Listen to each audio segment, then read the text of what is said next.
I would say the thing about being in a roller derby league for more than 10 years is you will see the same problems over and over, and you will be frustrated because there's no way that you can describe to the people in front of you that this has happened already. Trust me, I have tried. I have tried quite a few times to stop problems from happening that I feel like are escalating, but sometimes you just have to let people learn those lessons, right?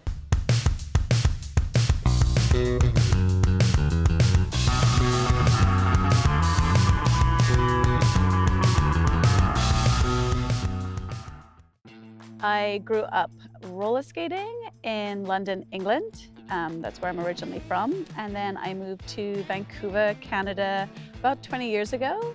And luckily I stumbled across roller derby as it was just starting. So I am a professional roller derby player and coach. I run a roller derby program, but in my free time, I am also a roller derby historian.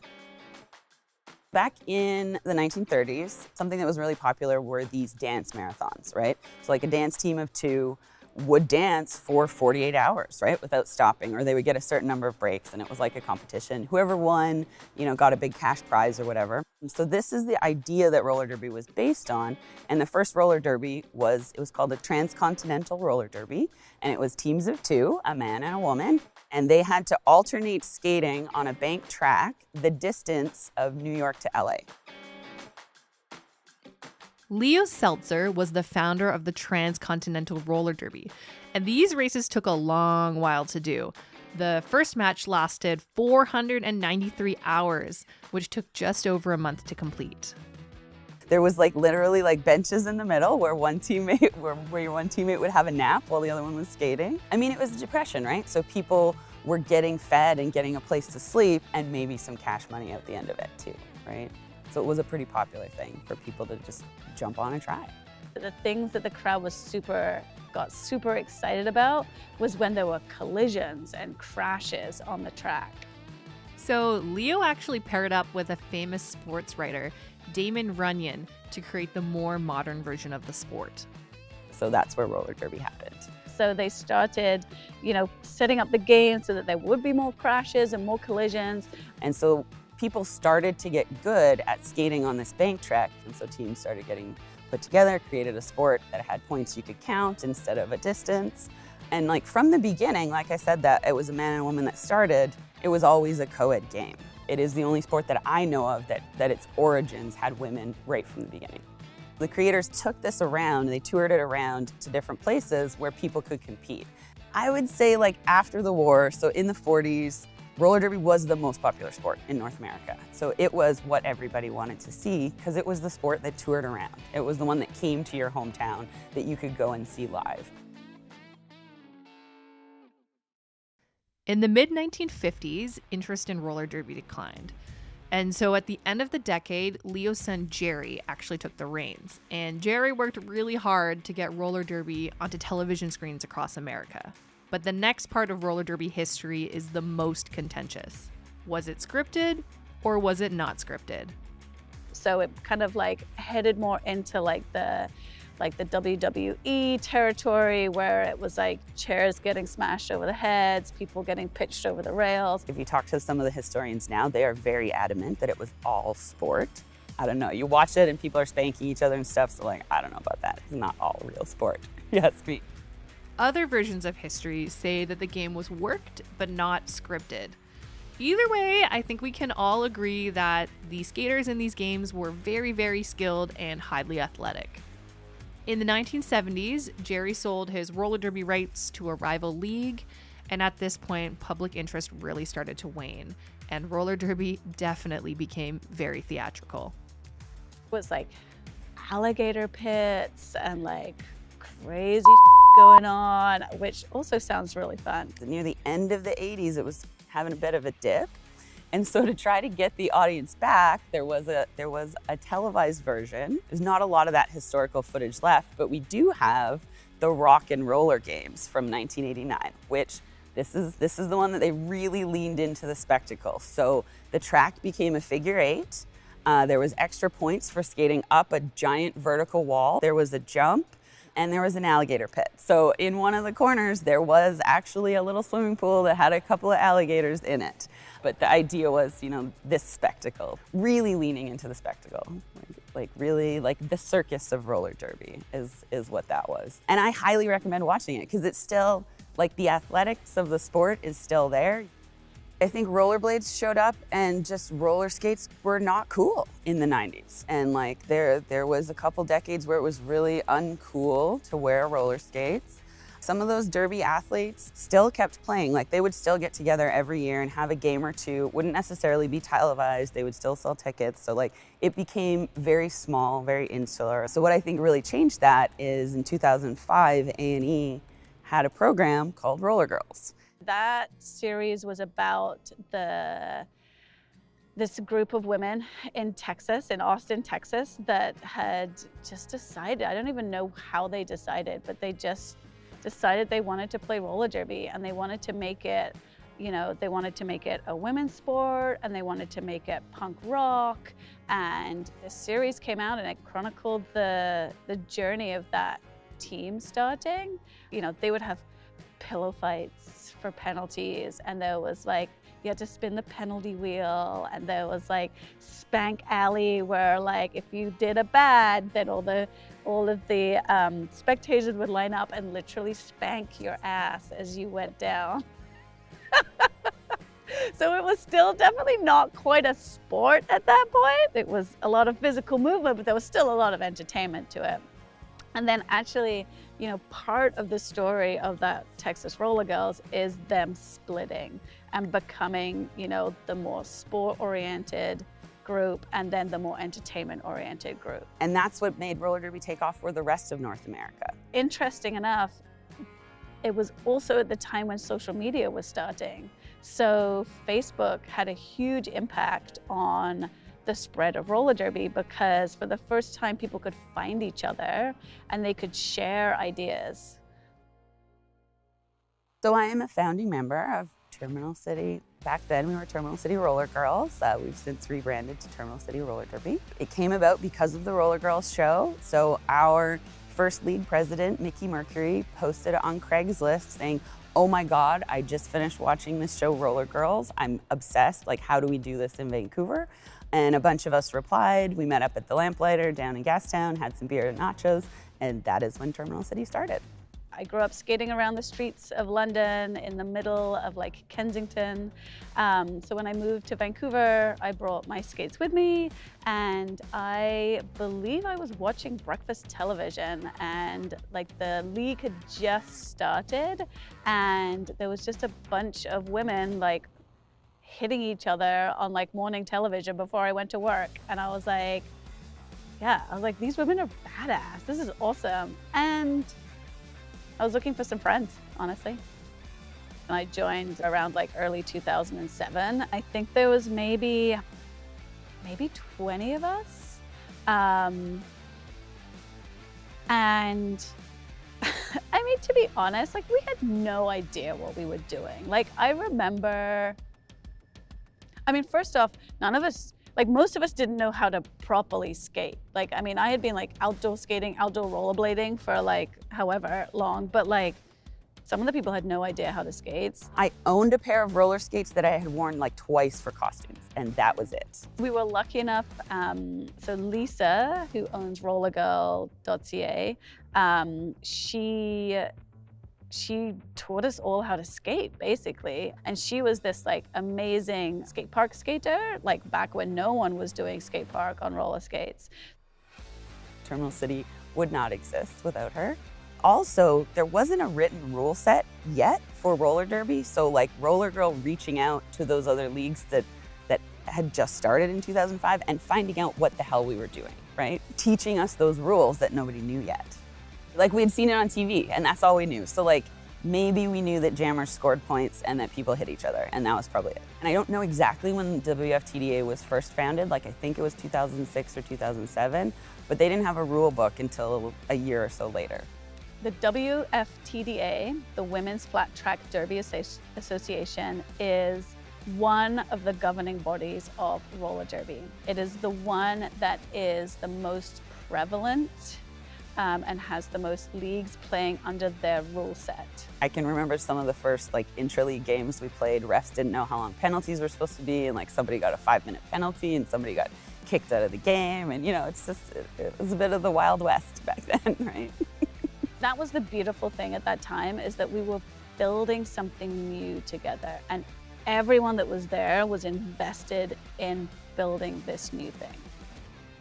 We first got together at the end of 2005. Like I think Roller Girl got us our skates like by Christmas 2005. So January 2006, we were skating together. We were learning to skate, but our first game wasn't until May 2007. But it was really like we were figuring out how to run the business and learning to skate and learning the rules and trying to set up our first game and getting insurance. Like back in those days, nobody would insure roller derby. Like I believe that we got our first insurance through Lloyd's of London, actually a very famous insurance company. They insured Tina Turner's legs, for example, right? Just the company that will insure anything. So we had to do some bending over backwards to do the legal bits to be able to hit each other in front of people.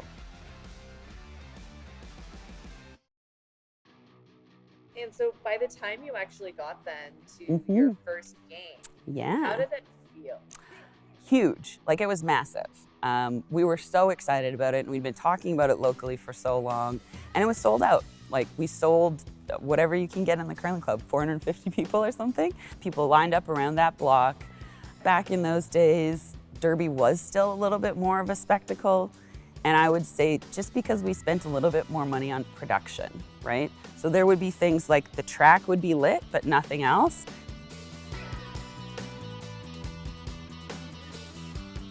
It was on the 5th of May, 2007. We set up a little Cinco de Mayo kind of theme with it.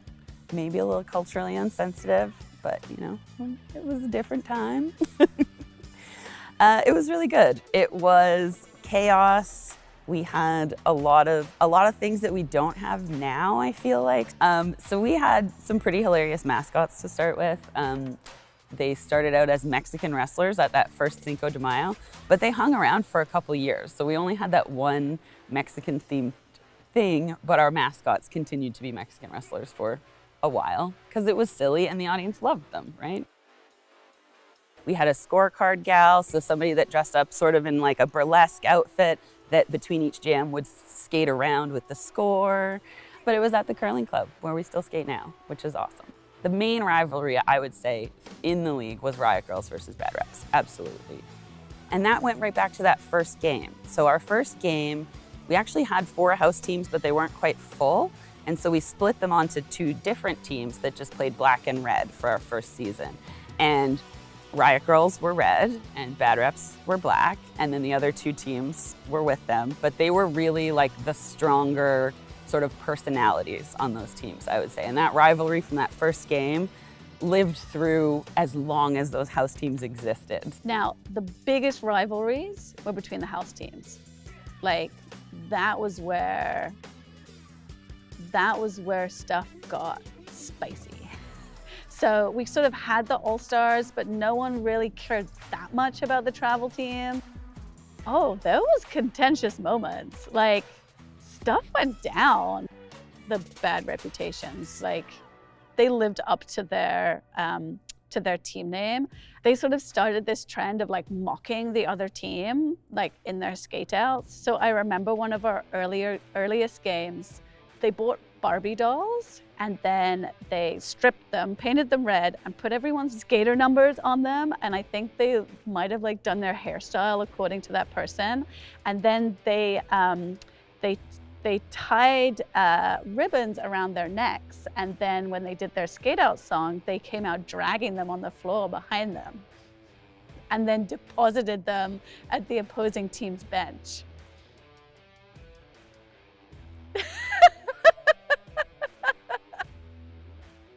There was the funny side of this, but then, then you're going out and you're playing a full contact sport, and people, some people take that stuff pretty personally. So that was sort of one of the big challenges for us, was like, we started as this group where everyone's doing everything together. We're building this thing, it's beautiful. Then we separate into these house teams because that's what we're gonna do. And then all of this, like, you know, we started off friends and now we start becoming like competitors, but still we're having to run this thing, right? So we're still having to like work together, right? We're still having to work on committees and on the board and all that kind of stuff, but like there starts getting this niggly, like, you know, well, you took a cheap shot at me during that game, you know, and like you hit me too hard. And like at practice, it was like, I don't want to practice with this person because they're going to try and hurt me. Like it started to kind of like break things down from there. Oh, I loved it. I thought it was a part of the game. And I felt like it was really, I thought it was important for the audience. I would say our audience back in that heyday knew who they were cheering for, right? Like they came and they were like, I am a Riot Girls fan, or I am a Bad Raps fan.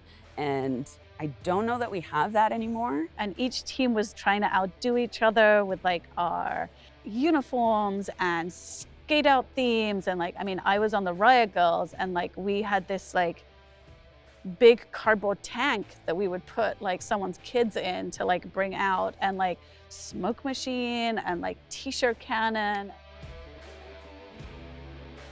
I don't think that there has ever been that same kind of excitement and exhilaration about roller derby because there isn't that continuing rivalry that happens all the time, week to week. And like, that's what it was for us as the players. Like even at practice every week, we're like, oh my God, I hate playing against them so much. They're too good, you know? And I think that's what it was, is we were both really good teams that were sort of pushing each other to get better. For me personally, it really upset me, the house team rivalry. It kind of broke my heart seeing my friends basically fight with each other. I think some people probably left. Like there's two reasons you leave derby, right? You leave derby because of drama or because you get injured. And I think that some folks weren't able to see the fun in it and maybe took it too personally and left over that. Or I mean, like I feel like fun rivalry can turn into actual people not getting along, and that would happen occasionally, but yeah, I don't think it was a huge problem or anything. I think it was more of a good thing. For me, the All-Stars seemed to be a possibility of bringing all of these people together to one common goal. Because also what was happening was that at All-Star practice, the Bad Reps and the Riot Girls refused to share strategy because then the other team would know what they were going to do at the next game. So the All-Star practices weren't even that useful because no one wanted to work together because it would impact the next house team game. There was this moment where we decided as a league that if you wanted to, you could play just for the All-Stars. You didn't have to play both All-Stars and house team.